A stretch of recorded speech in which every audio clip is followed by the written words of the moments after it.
We're going to talk about elite donor engagement in 2026. We're going to focus on older and major donors because they really matter compared to the rest of your donors. And I'm sorry to say that as a resident millennial, like many of you, it is simply the case that your older donors and your major donors are going to be what defines whether you are successful this year and really over the next decade or not. So we're going to focus on those a little bit today. We have some incredible guests who I will introduce in a moment, but some housekeeping before we do that. First things first, this event is approved for 1.0 CFRE credits as usual. At the end of the session, we will drop a survey in the chat. Please fill that out. When you do this, that will confirm your attendance. We do not send you an official certificate in the email. It is relatively rare that you get audited, and yet I would say that once every 2 weeks, someone says, "Hey, I'm getting audited. Please back me up on that I attended these 12 webinars." And of course we do. And also just a shout out to all of you getting CFRE approved. CFRE is a professional certification, and each of these is good for 1.0. And if you feel like I really want to, but boy, it's going to take a while, you can actually go back and look at some of our previous sessions and they count even if you don't attend them live. So a lot of CFREs in the house today. Terry says she got audited this year. So hopefully, Terry, we were able to help you out. All right, here's a short agenda. We're going to talk about, we're going to do some very quick intros, including how you're doing. We'll talk about why stewardship for major and older donors is more important than ever. And then we have an expert panel today. So we're very fortunate to have folks beyond me and some really thoughtful voices bringing their own experience and some very, very practical tips that you'll be able to bring home. So with that, we'll dive in. My name is Patrick. We have retired the giant beard photo, thankfully, because I got to hang out with Jenny in Texas this past week. Lucky to be the co-founder and co-CEO of FreeWill alongside my wonderful dear friend, Jenny Shias-Bradley. Jenny's up in Seattle. I'm in Brooklyn, New York, where it is gorgeous. I just got off a short walk by the Dumbo waterfront near the East River, for those of you that know the neighborhood, right before getting here, just to get some time outside. We're very fortunate, as I mentioned, to run FreeWill, which is the #1 estate planning and plan giving solution in the US, trusted by 2,400 leading nonprofits. FreeWill is 10 years old this year, which is crazy for us. Trusted by folks like the American Diabetes Association, luckily for whom we'll hear later today, Komen, National Urban League, Greenpeace, Amnesty, United Way, et cetera, the Red Cross, featured in places like New York Times and the Wall Street Journal. For those of you that think print media is still important, which I honestly do, I think there's a lot of great reporting there. FreeWill team is closing in on $14 billion raised to date, a large, diverse, wonderful team in 5 countries now. Mostly in the United States, but also in Pakistan, Brazil, and Canada, some other places as well. So that's very exciting for us. Never thought that would happen. And combine more than 6 centuries of fundraising experience. All right, we love you. And as a thank you for that, we love giving away some of my favorite books. This is a book I just finished reading recently called Let Your Mind Run by Dina Castor. Dina Castor is one of the first Olympic medalist in the marathon from the United States in an extremely long time. Olympic marathons tend to be dominated by the Eritreans, the Ethiopians, the Kenyans, and actually the Great Brits. And it is an incredible story of her own sort of journey in it and how you basically push through to become an elite runner, which is honestly just dealing with a lot of pain. And so it's a really fascinating book. I liked it a lot more than I expected to be honest. It was recommended by one of my colleagues, so I picked it up. And it has not helped with my half marathon training, I will say, but it was an enjoyable read. And if you ever get a chance, read it. So Nancy says she's read it. Margarita's read it. Melissa met Dina. She's fantastic. Gail may have met her as well. And then Danielle just read the correspondent-based recommendation, which was great. So Brady Goldstein just picked it up from the library as well. So make a note in the survey. At the end of the session, at the end of the session, we'll drop a survey in the chat. And if you'd like a copy, we will send this to 20 folks. Why not to everybody? I think there are, let's see, 1,600 and something people on the call. So it would break the bank for us to send it to everybody. So our apologies if you don't get one. All right, so how's your week going?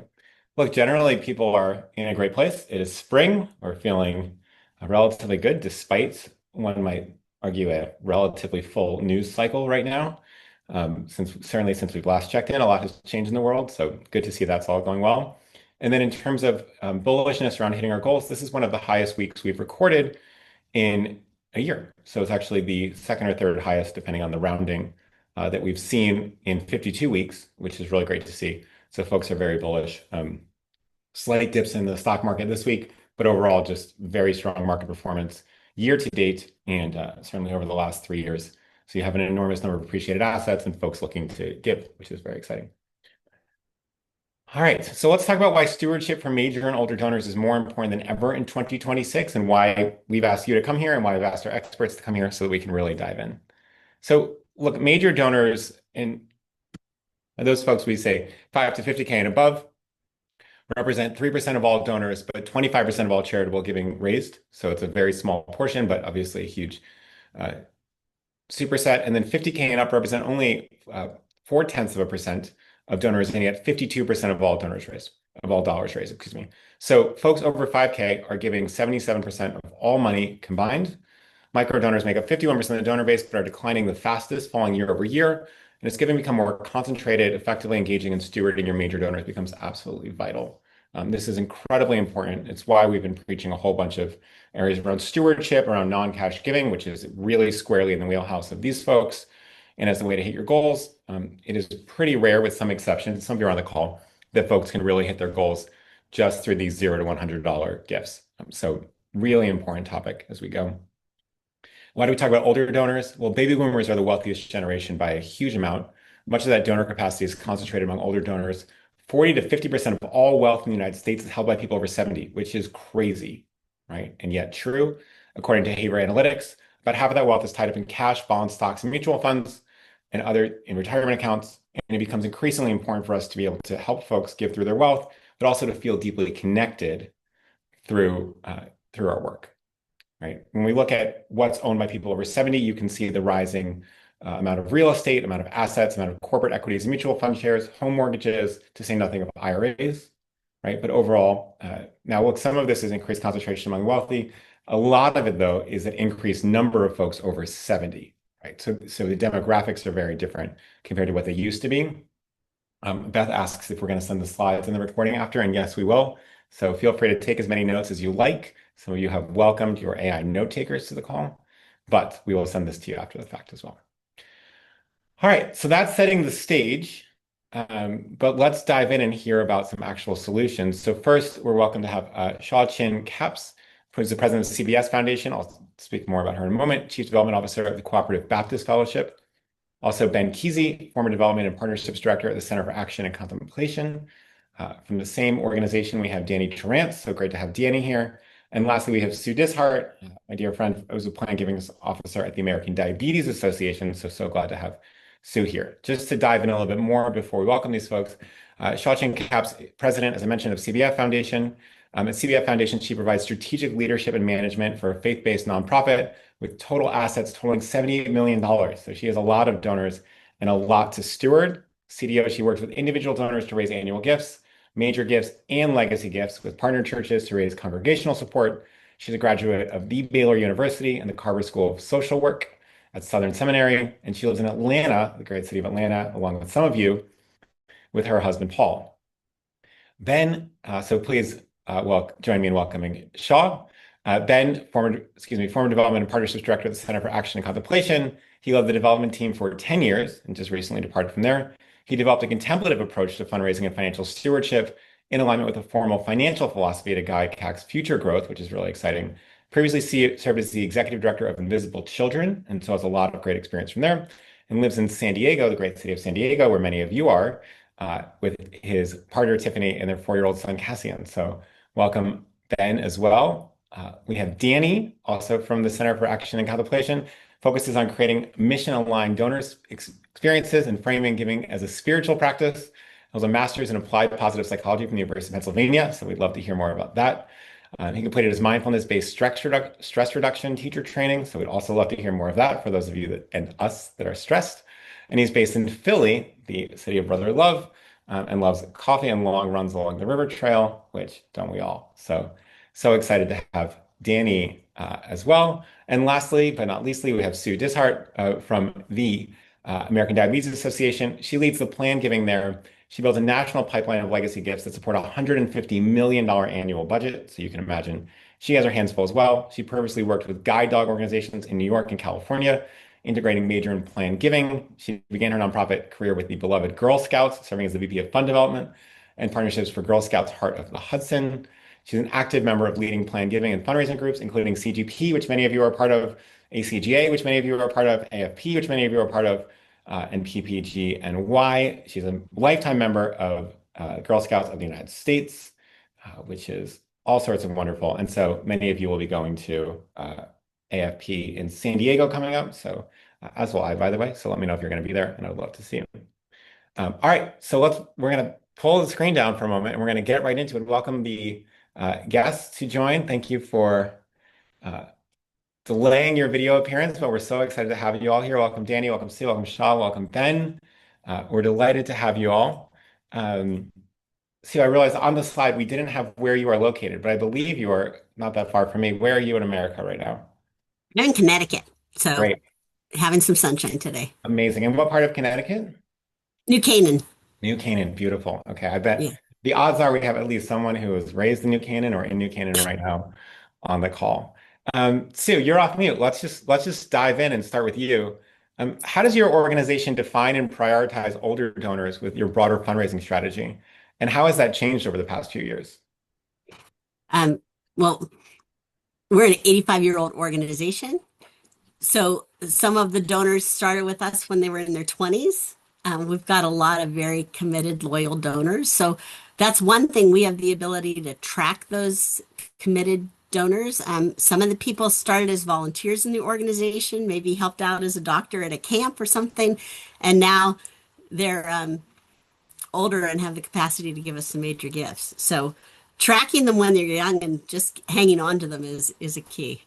I think it's a real it's a great call out that a lot of folks, so often think about your annual goals, but American Diabetes Association is more than a century old, and you have a lot of these organizations that are either aspire to be of great longevity or currently are, and it really is a long game. Ben, how did you all think about this?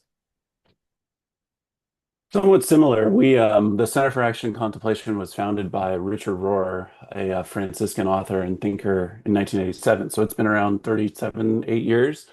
And Richard's 82. And so a lot of the community that had followed and kind of built up and formed around the Center for Action and Contemplation was his age, boomers.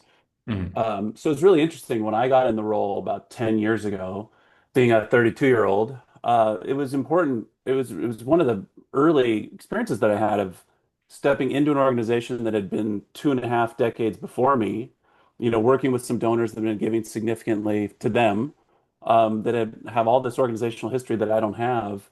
So there's a lot of stepping in with humility, stepping in with listening, stepping in with curiosity, and then meeting wonderful folks. Richard wrote a book called Falling Upward about the two halves of life. And it's broadly the first half of life is about building your identity, building your stamp on the world. And your second half of life, the important shift, the spiritual shift, is one towards then more giving, serving, and meaning.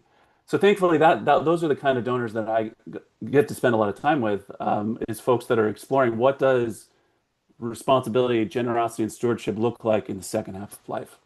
Yeah, I love that. And it really tracks, I think, with, not just meditative or spiritual or religious organizations. I think the who am I, what mark am I leaving on the world is a real marker of some of these older donors. Danny, did you have anything to add to that?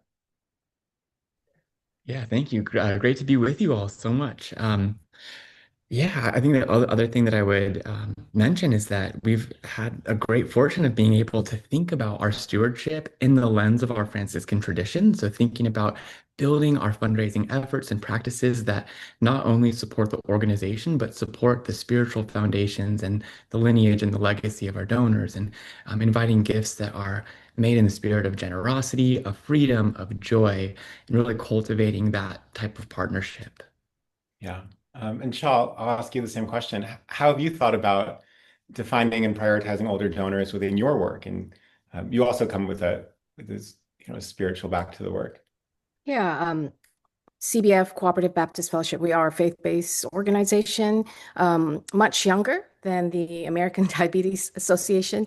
Comparatively, we actually this year we're celebrating 35 years anniversary of the founding of CBF. So we are able, of course, with being a younger organization, able to track our donors from the very beginning of our formation and really keeping up with them. And those donors who have been consistently giving to CBF since the very beginning really make up, I would say, majority, at least 80% of those who have given from the very beginning are currently our major donors. Mhm. And I was just looking at my dashboard, our fund development dashboard, and our average age of our donors is 60, currently 60, at 67 years old. Right. So really how we define that, anyone above that age group and up are our older donors, and I would say at least 80% of those make up our major donors. Yeah. I mean, this is such a striking point, and I think, Sue, would you say that's roughly similar to you all in terms of the 67-ish as your sort of median or median major donor?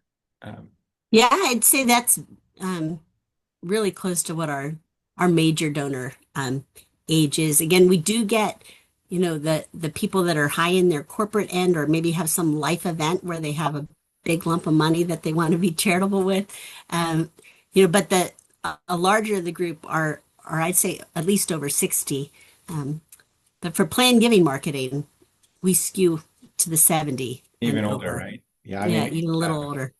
Katie McFall is commenting in the chat that 67 is young, and that she says her average age at the Christian Church Disciples of Christ is 72. And this is normal. I mean, I just want to say that a lot of folks say, well, our donors skew older, but with some very rare exception, and you might have seen this on Invisible Children, where you might have skewed younger, pretty rare, right? It is mostly the case that most nonprofits believe their donors are older than others, and it's partly this sort of decumulation, identity-seeking portion of life that Ben was speaking to.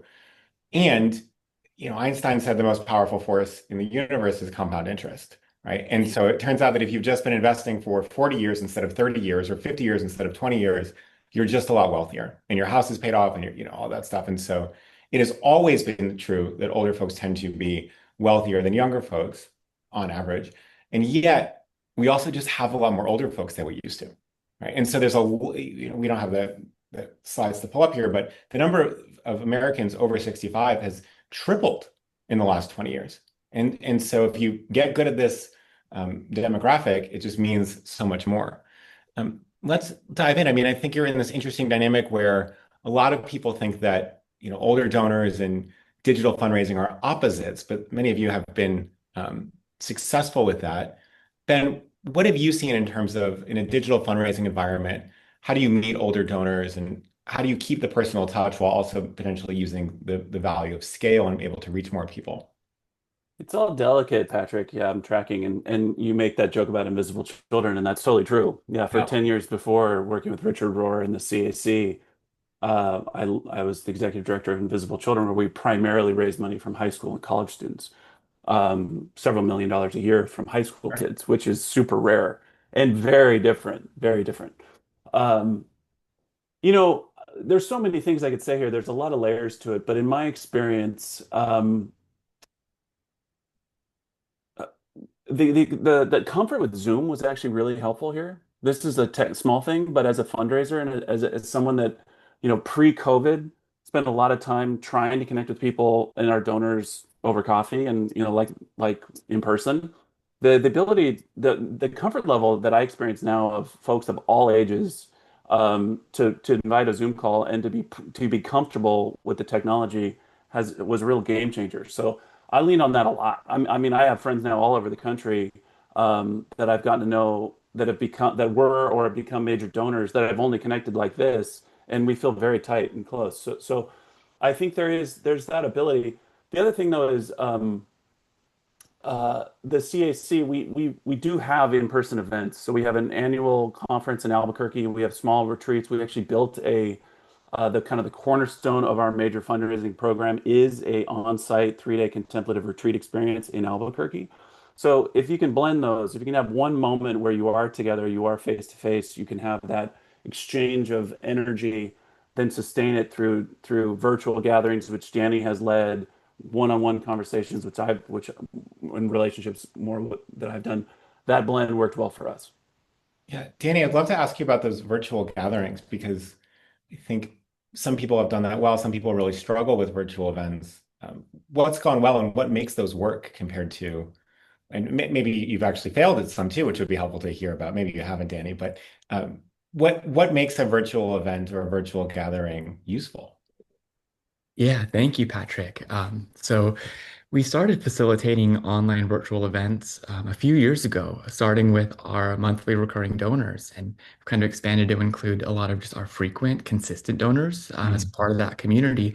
And what's worked, like Ben was sharing, I'm seeing a comfort level with Zoom and just online platforms.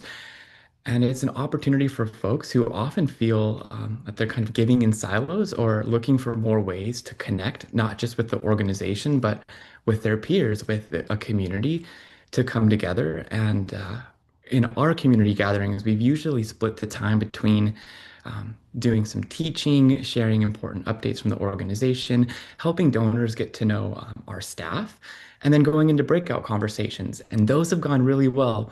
The folks who decide to stay on, we always present it as, an option, with the caveat that it increases our well-being, our happiness too. So we try to let people know that there's benefit to that.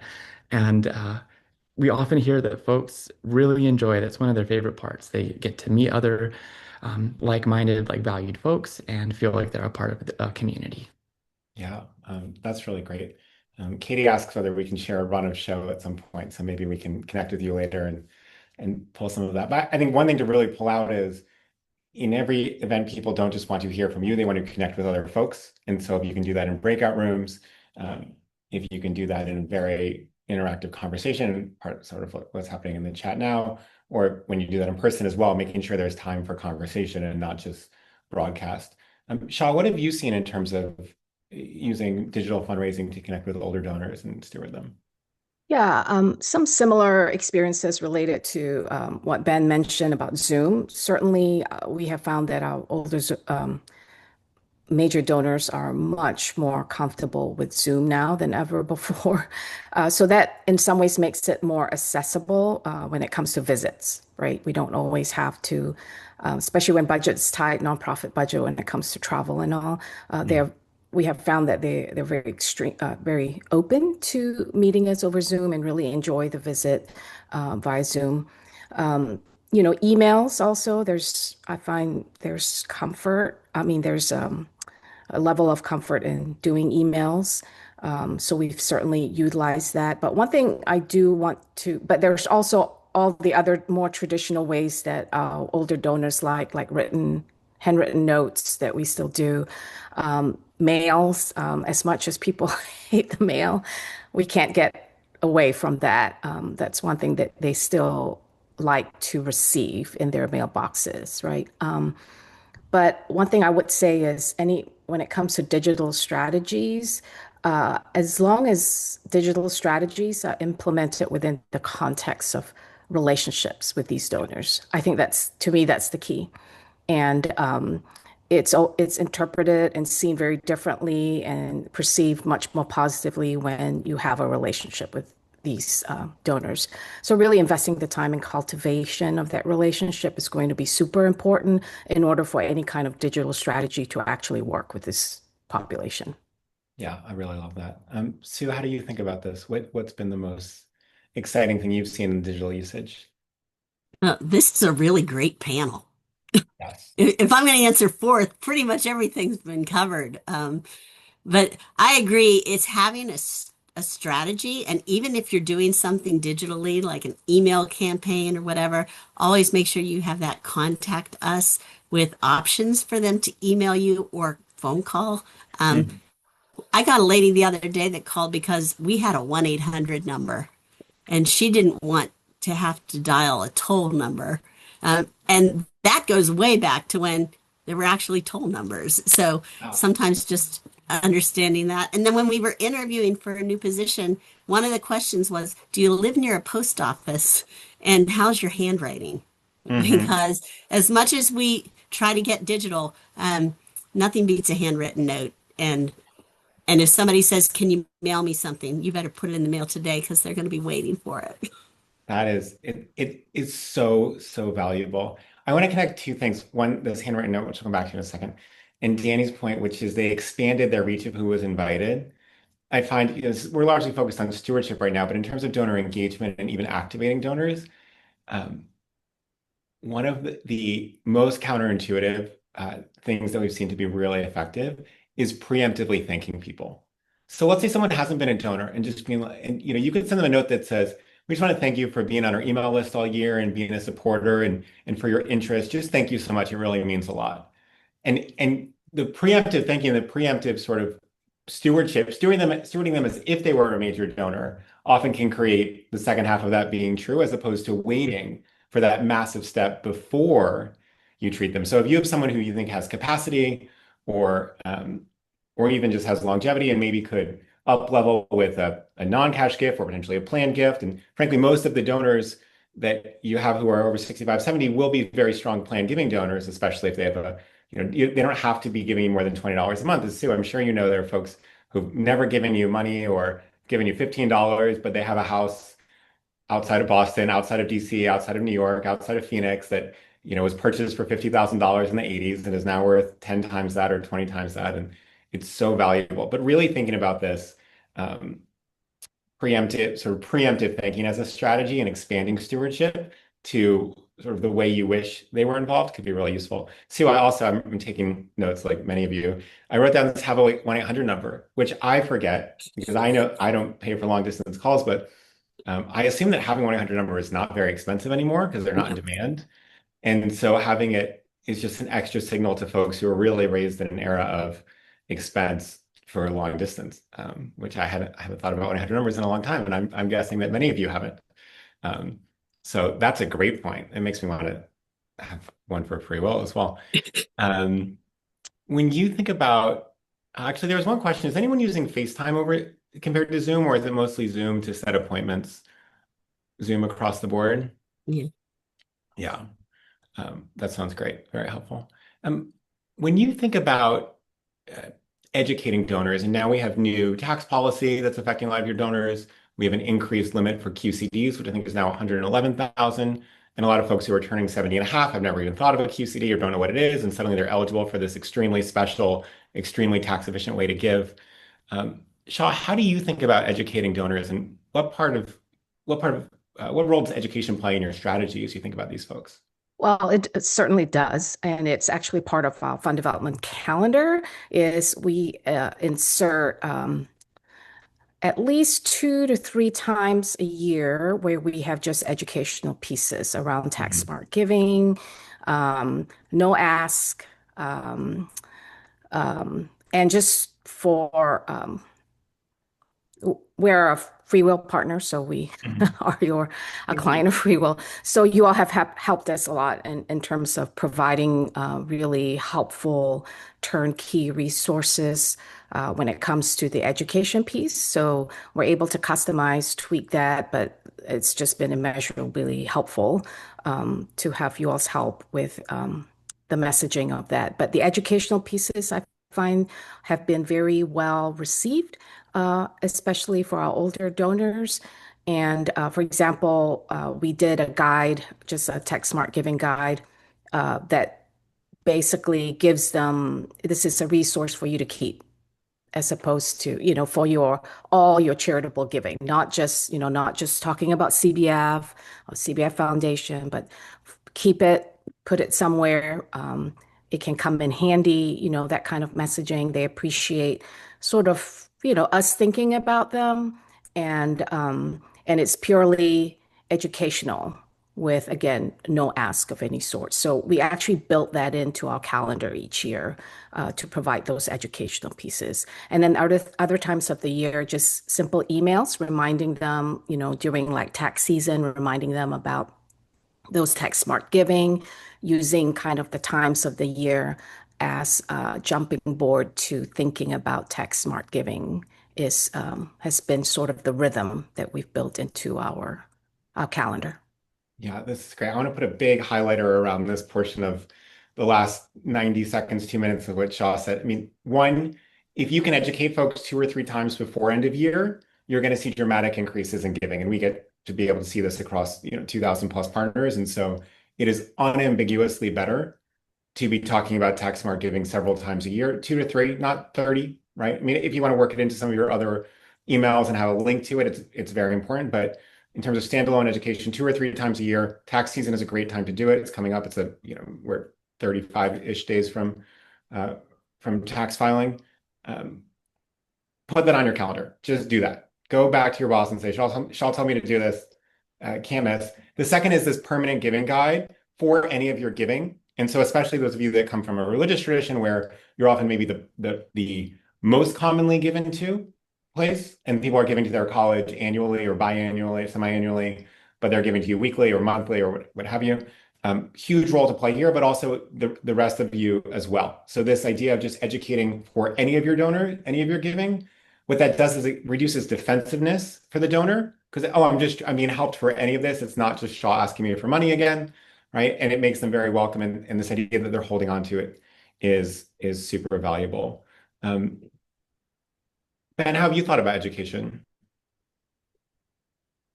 Been slow for us. So, Patrick, we work with Chris on your team, which is fun, and he's Oh, great. wonderful. And we have used very little of your resources, frankly. And here's why. CAC, when I started about 10 years ago, we were $1.5 million donations a year. So it's very small. And the organization was quite mom and pop. Um, and the relationship with our donors, kind of exemplified in this conversation I had with one of them who said, uh, as CAC has grown and developed, talk about multi-million dollar budgets. I'm not against that, but I still remember when Richard Rohr would personally write me asking for $10,000 to fix the leaky roof.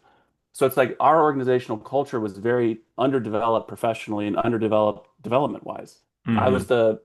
When I jumped in the role, I was a team of one for several years. Then Danny and I were a team of two. Now we're thankfully a team of four, but we're a small team.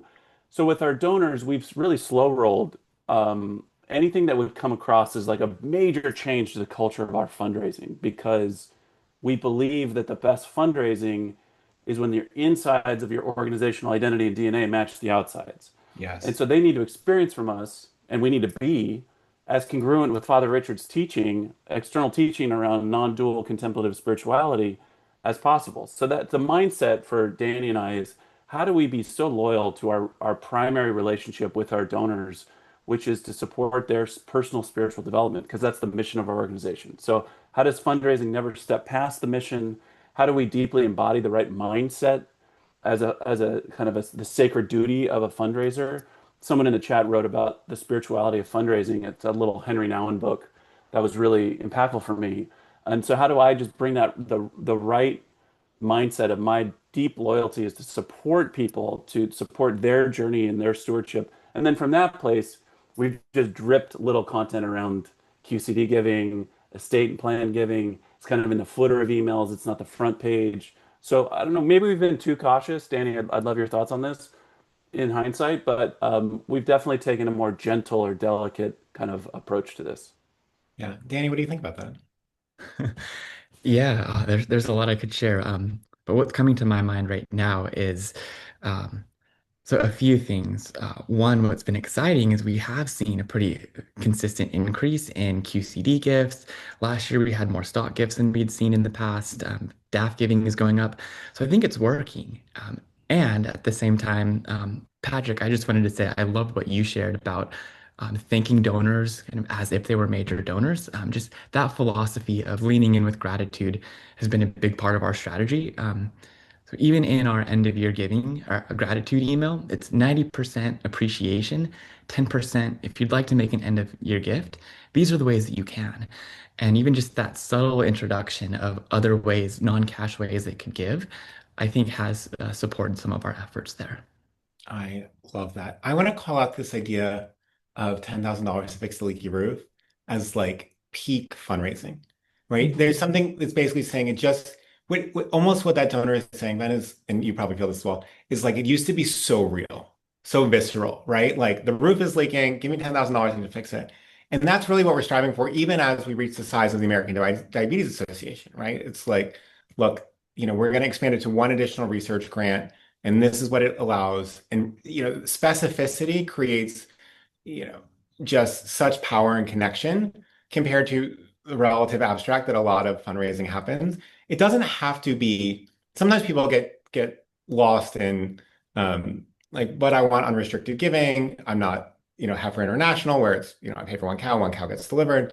Uh, but it's you can basically say, we're fundraising because we need, things like these three specific things. And being as concrete as possible in terms of what the overall funding is going to go to creates just an incredible connection there. And I think it's a real wonder for stewardship because it builds this real bond of I got to really help do that specific thing as opposed to, um, my uh, my younger brother has type 1 diabetes. I'm very grateful to ADA for all the work they do. I don't feel like my $20 is going to go cure diabetes. I think it might do something very specific to help on a very long journey as part of a very big team. And that's really exciting.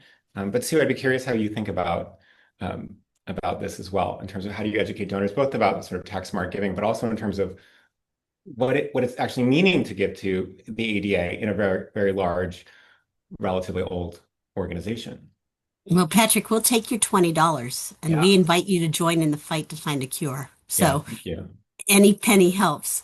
But the big thing for us, I think, having a mission that goes on, and everyone's kind of alluded to the same thing, we have to define some urgency at some point.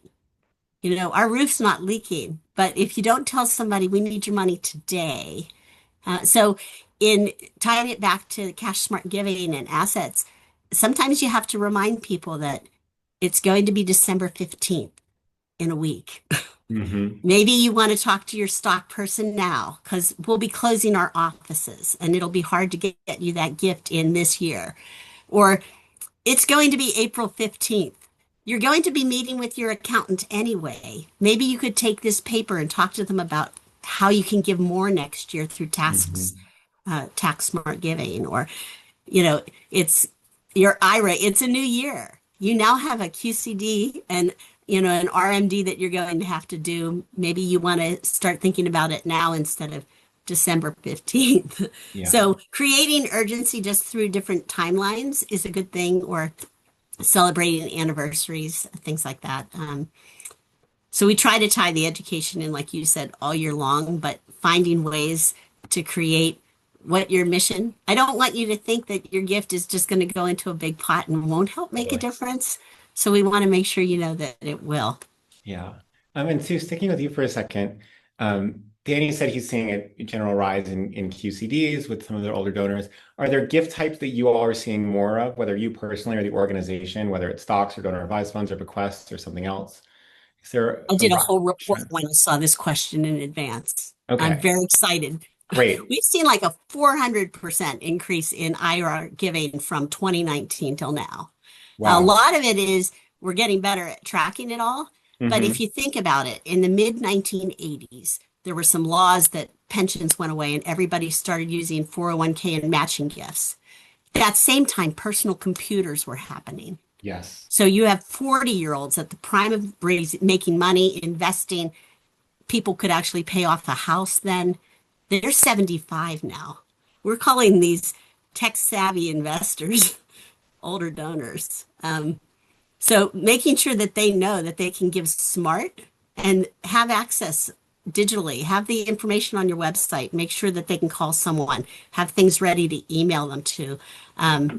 That's all really important. So QCDs and IRA giving is huge for us right now. Huge. And we have a lot of reason to believe that 2026 is going to be significantly larger than 2025 due to the recent tax changes, plus a lot more folks turning 70. So And on before, a planned giving side, totally.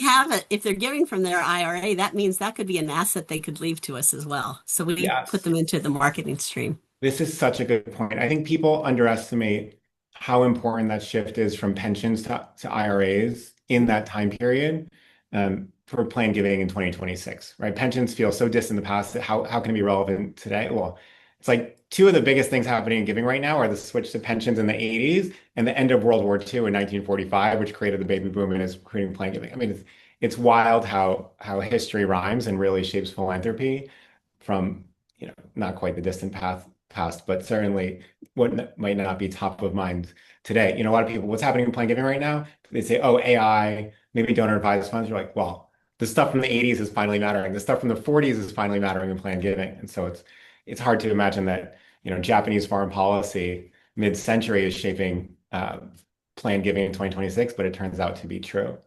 Shaw, what types of gifts are you seeing arise in, or maybe not at all?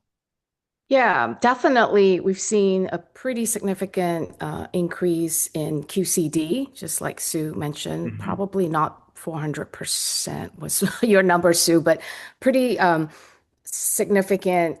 Both, I would say, QCD stock, next is stock, and then donor advised fund staff. Those are the three that we've seen consistently year after year an increase in those three types of gifts. Our constituents are very slow with the crypto. I mean, we haven't had really any bites on crypto. I think it's just the nature of our organization. But QCD stocks and DAFs are the three most giving vehicle that we have seen increasingly used. Yeah. Yeah. And they tend to be larger gifts too, as of course people know that, right? So that's really important.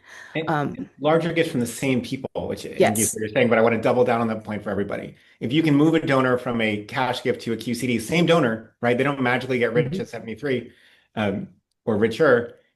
This is a huge advantage. And it's kindness to them because it helps them save a lot of money, and Yeah. it's kindness to your organization. And it also just makes them feel smarter and savvier. And Mhm. oftentimes when you get that first gift, you continue to do it as well.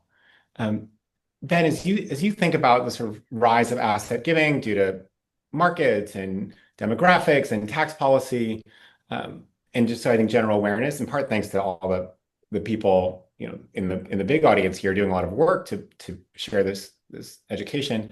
Are there things you're doing to make it easier or more accessible for folks to give these gifts or to make planned gifts? We're trying to. Yeah, I think about but also Shaw, I ditto on the crypto. We haven't gotten any fart coin donations ourselves, despite its meteoric rise recently. Yeah, Patrick, I think about like a gentleman that I've gotten to know in Washington State named Tom, and he's in his late 70s, and he jokes that he's in his ESL stage, exit stage left, and this is his way of trying to wrap up his life. And Hmm. it's really beautiful. I see him doing it with his relationship with his family and his kids. He's doing it with his like practical, like his house and like legal stuff, and then he's doing it with his money. And it was an honor for him to let me in on some of his challenges with money and his like psychological relationship with money. And so I found myself being much more of like a spiritual director and mentor and guide. So that advice number one is, as fundraisers, how can we be consuming content like the spirituality of fundraising, like Richard Rohr, like Lynn Twist, for us to be able to meet people kind of at that wisdom heart level and support them in this journey as they get older and they're asking the big questions of what does it all mean and where does it go, and that we can sit with them and detach from some of our own objectives and the outcomes of like I'm trying to get their money. No, no, we're trying to walk with someone in a sacred, important stage of life. And if that can be our approach, truly, sincerely, and authentically, then we can be very helpful. And then I can help it with a guy like Tom and explain here's some options for you, and I can just deliver them as resources and as helpful. But in my experience, eliminating confusion is number one. So Danny and I have written little documents around giving. So it's like in our own language. If you want to approach a QCD for the first time, here's what it means. Here's what it is. I know you have that. You have all those resources too. We often like to translate it so it's like in our own words and it's in our own like organizational culture. But meet people where they're at, eliminate confusion. Those are some of the best tips. Yeah. Shaw, what about you? What have you done to make it more accessible for folks to make planned gifts or to make these non-cash gifts, especially for older donors or major donors? Yeah, I think again, those educational pieces is absolutely one way that we've integrated into our strategy, including digital, being able to make QCD and stock gifts online, which of course we utilized FreeWill to do that. Some of our older donors are just pretty, they're not as trusting of online platforms, so they prefer to go the more traditional route, which again, meeting them where they are, that's okay. You can still use some of the, especially with like the will tool, they can still use it in preparation for their will. They don't have to do it online. We certainly don't want to force something that a donor isn't comfortable with, but making it available online has been one of our strategy. And really that strategy also helps our younger donors to see that, this is something that is available to them. I mean, we have younger generations that have stocks these days, right? More so than ever. And those are the ones more comfortable using the online tools. But just the presence of those online tools, I think alone, it reminds our constituents that as a nonprofit, these are the ways that you can give. And it gives people options, which I think it's a kind thing to do. Like these are all the different ways that you can express generosity, right? It's not only through one way, but these are all the different ways. And if you want to know more about how this can help both you and the organization, we're here to talk to you about it. But just being able to be clear about all the different ways that our constituents have the access and ability to express their generosity, I think is super important. Yeah, I love that. Sue, what about you? What are you doing to make it more accessible? Yeah, well, like they all said, having the tools and the language in the voice that your donors can hear that sounds like the mission they believe in is important. But also making sure that there's always a contact us and a personal connection. I've had a donor that said, this all sounds a little too much. I'm going to meet with my advisor. Can you send me something? I said, well, if you'd like to call me from the advisor's office, I can talk with them and we can work this out. I'm sure they'll know what's going on. So, offering to just join a conversation with a family member or an advisor, not only does it cover your back in case there's cognitive issues or problems with older donors that maybe be borderline unethical to ask them for money, making sure that you have another family member or an advisor or someone else you can talk to. And then as much as digital and emailing is great, having a printed piece that you can mail to their house so they can thoughtfully look at it or take with them somewhere is a great idea. That's great. I am floored at how quickly the time has passed. So, Danny, I'm going to give, starting with you, everybody a chance to say the one thing they didn't get a chance to say about, or any closing thoughts on stewarding folks. And so we'll start with you, we'll go to Shaw, we'll go to Ben, then we'll go to Sue, just so everyone has a chance to think about it. But I think a couple folks in the chat said, this is the best session I've been on in a long time. So all credit is to our guests. And while they share that, I hope you can join me in thanking them. And then we'll do a couple of quick updates on some important other dates coming up to share. So Danny, we'll start with you. What would you like to add? Yeah, thank you, Patrick. It's hard to limit it to just one, but I'll build off of what Ben was sharing previously. This is really relevant to, our organization and something we can all think about. But I like to think of, our role as fundraisers as being a resource and a companion, really, for our donors as they're walking along their own journey of their charitable giving priorities. One thing we did this last year was build a discernment practice and video that helps our donors discern if giving to our organization is right for them, and if so, what a meaningful way and amount would be. And if not, great. We want you to be able to support the causes that you care about. And I think that really builds trust, it builds relationship, and it layers in the deeper meaning and purpose of what we're all here to do in the world. Yeah, thank you. Shaw, what's on your mind? Yeah, I guess I would say, just that the most important investment that works every time when it's working with older donors, major donors, is investing the time in cultivating that relationship, making sure you're not just involved in a transactional relationship, but a genuine relationship. You're walking alongside them through this journey, and facilitating essentially their hearts, what they wish to see happen, and using digital strategies to scale absolutely to expand your reach, but always ground it in that relationship. And the last thing I would say is the importance of, you talked about specificity of funding, is the importance of connecting the dots for donors, what they're giving to the impact they're making. Our impact report is probably the number one collateral material that is the most viewed, seen, loved by our donors. It's just so important to be able to make it very concrete about what it is that they're giving to and the impact that they're making. Yeah, I love that. Ben, right before you go, I'm just going to note that my colleague Phoebe is going to be dropping a survey in the chat so that folks who want some of these resources to follow up on, or the book that we discussed, just take 60 seconds while we're wrapping up to do that. But go ahead, Ben. Yeah, the Shaw used the word heart, and I just really resonate with that.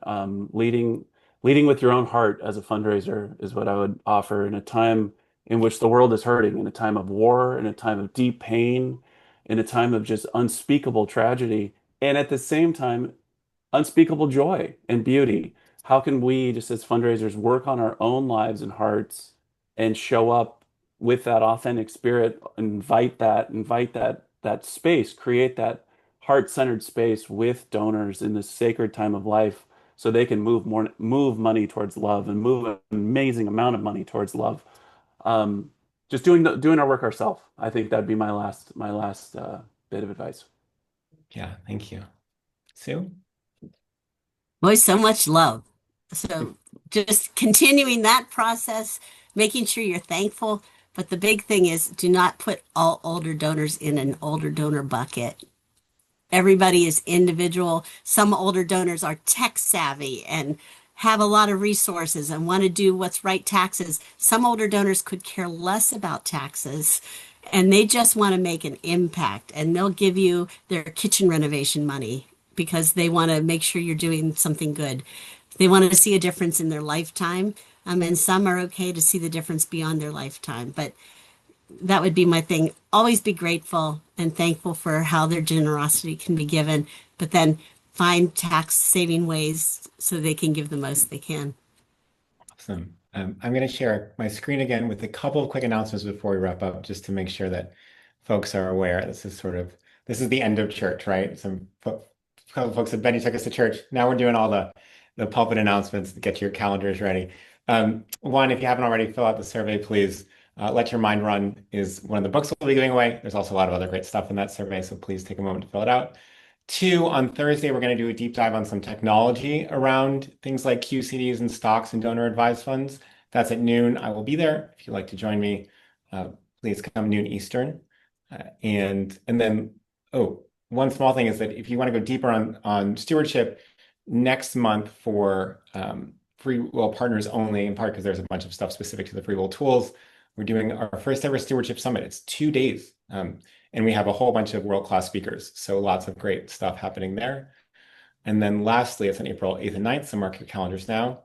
And then lastly, our next session is very different from today. We're going to talk about 5 creative ways to use AI to win more grants. And there's an enormous shift in grant writing and grant finding and grant revenue happening right now. Probably the most important thing to happen in grants in a long time. And so come join us in 2 weeks for that.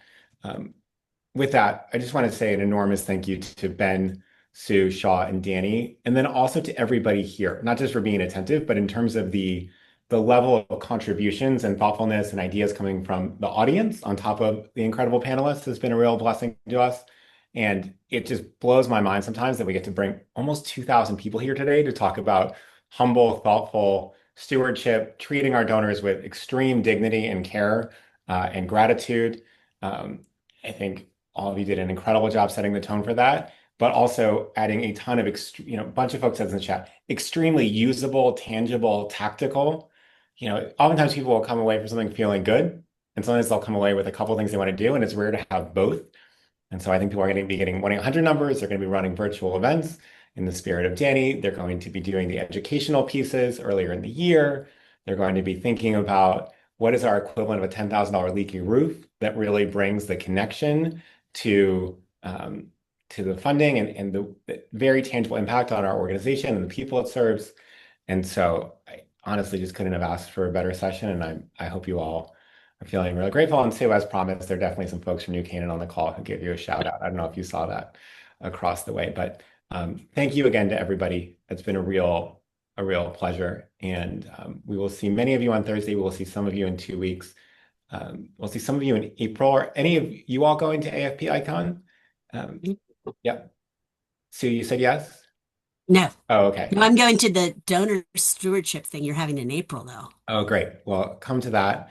And then I imagine maybe some folks are coming to CG. Are you coming to CGP, Sue? Did I get lucky on that one?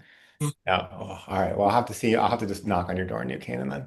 But a couple of good stops planned. So looking forward to that. If you are going to AFP, we'll shoot a note somewhere down the line and make sure we get a chance to say hi to you. It's a big gathering in San Diego this year. So with that, we'll wrap up. It's 1 o'clock sharp on the East Coast. Hope everyone gets to go back outside wherever it's spring. But Shaw, Danny, Sue, Ben, thank you again so much. Thank you everyone else for joining us. Thank you so much. Real It's an joy. honor. Thank you, everyone.